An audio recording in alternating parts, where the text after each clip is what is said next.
What's up, everybody? Richard back today with another episode of the Warped Report. Very exciting show today. I was a little nervous. I was like, oh man, the news is looking kind of light, but there is some stuff to talk about. So we're going to dive right in. We don't want to waste any more time. We got stories today about Knotfest. We got Brand New Sacrifice announcing a new single. We have a new band signing to Modern Empire. We have some reports about vinyl sales, and I also wanted to touch on 𝗧𝗛𝗪 𝗪𝗣𝗪's newest record real quick, and also ATTILA's newest record as well. And so with that, let's dive in to the very first story here that I want to discuss. So I came across this on Metal Sucks, courtesy of Vince Nielsen. The title reads, Vinyl sales skyrocket 108%, streams rise 15% in first half of 2021. So some key figures here. It says overall on-demand streams in the U.S., Spotify, Apple Music, YouTube, etc., grew 10.8% to 555.3 billion in the first half of 2021 compared to the same period of 2020. Within that category, audio streams grew 15% to nearly 483 billion in the U.S., and that number jumps to a 27.3 rise globally. Now, also they talked about vinyl sales as well. They exploded 108.2% to 19.2 million units from 9.2 million units from the first 6 months of last year.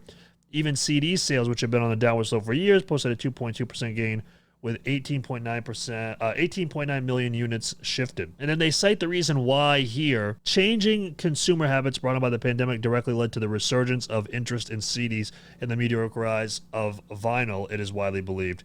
Because then it also continues on down here talking about album downloads declined, dropping from 26.8%, and individual track sales. Now that is different from streams, so that's important to know. Like it's just, you go to like the iTunes store and you buy a track individually. That dropped by 20.3%. And so the part about changing consumer habits brought on by the pandemic, I think that that's really interesting because what I think kind of happened with the pandemic is you saw, obviously, the streams are going to go up, people are at home, blah, blah, blah. But I think there was a lot of people who got more into collecting. Like I noticed a lot of my friends, started collecting baseball cards, or they, old Yu-Gi-Oh cards, or just stuff like that. So I think especially with vinyl, it's a nice collector's item. Even if you don't use it to listen to in a traditional way, collecting them, you have all these bands and all these different album variants out, and it's a collector's item at the end of the day. And so I'm not surprised by, that they probably got an uptick, but that kind of an uptick is insane. Like that is 108.2%. And then album downloads declining. That makes sense. I mean, because I think in today's day and age, there's really not a lot of people who are listening to albums in that way. Like I said, like buying vinyl, I think is a lot different from just listen. It's just different to me because I feel like it's very collector driven. And then also the individual track sales dropping. I'm not surprised by that at all. It's like, why would you buy it if you can just, go on Spotify or Apple Music or something like that? But it is also worth noting too that none of this was necessarily, metal related or anything like that. You have like, Olivia Rodrigo, who's probably like the closest thing, right? So in a lot of this stuff too, like a lot of these top artists are people, that would be more interested in like, the TikTok kind of culture and stuff like that. So I just thought that was super interesting. Just seeing the user and the customer behaviors change with the pandemic and stuff like that. So now let's move on to the next story. This was pretty crazy.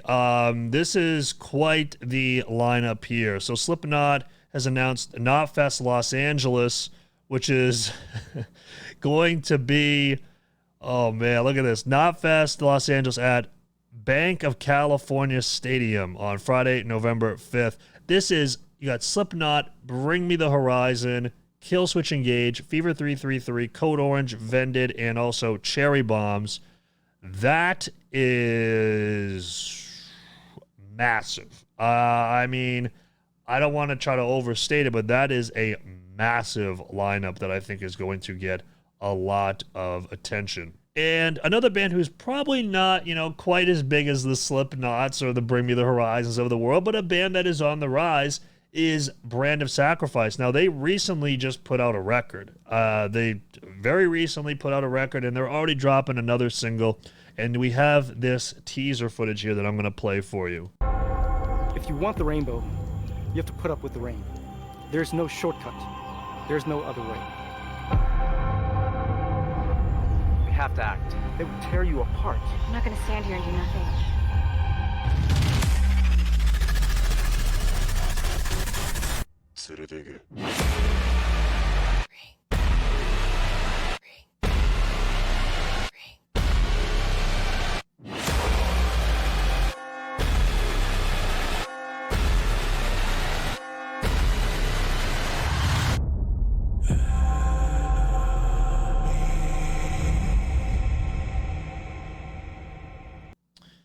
So yeah, as you saw there, new track Enemy is coming out on August 5th, and it features Spencer Chamberlain of Under Oath. This is going to be really cool. This is also, they call it a short film that's going to be premiering on Revolver through Durango Films is the one who, I guess, has directed this. And this is looking to be quite intense, and I am very much looking forward to it. I love it when bands invest in this kind of thing. And Brand of Sacrifice have become the ultimate hype machine kind of band, man. They're just doing a fantastic job. And I'm really, really looking forward to their new track featuring Spencer Chamberlain of Under Oath. For the last news story here, I just wanted to cover this real quick, give a younger band some pub here, as you would call it. This is Prompts, based out of Japan. They have signed with Modern Empire, and they released their very first single with Modern Empire titled Asphyxiate, featuring Rio from Crystal Lake. This song goes hard. It is heavy. It is that new metalcore style. I highly recommend checking it out.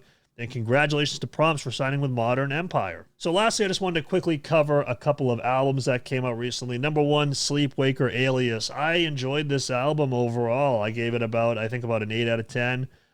It was good, man. I think that my favorite track off it was Synthetic Veins. The title track Alias was awesome. A lot of really nice cinematic videos throughout this record as well. If you're watching it through YouTube, which is how I check out the albums for my album reactions over on my Patreon.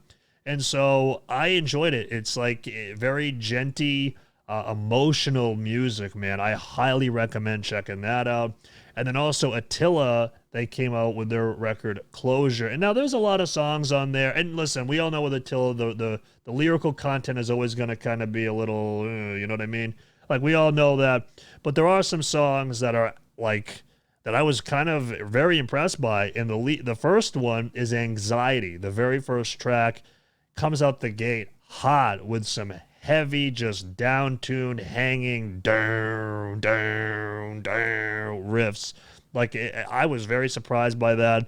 And then you do have some tracks that I'm kind of like, I don't know about that, like such as Day Drinking.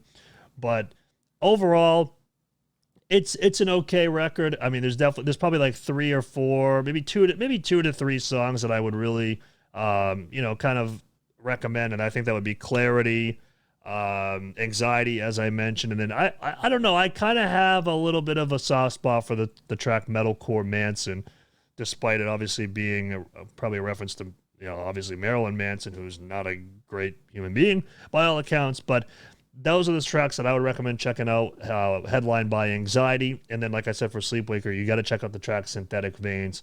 That is my favorite track. But there you guys have it. We have another episode of the Warped Report in the books. Let me know, have you guys bought any vinyl since the pandemic has started? Are you going to be going to Knotfest? Brand of Sacrifice, are you pumped for that? What do you guys think of Prompts if you've checked them out? Did you like the Sleepwaker record? Did you hate the ATTILA record? Let me know in the comments down below. You guys can follow me on all my social media. All those links are down below to everything. And I will see you next week with another edition of the Warped Report. Peace.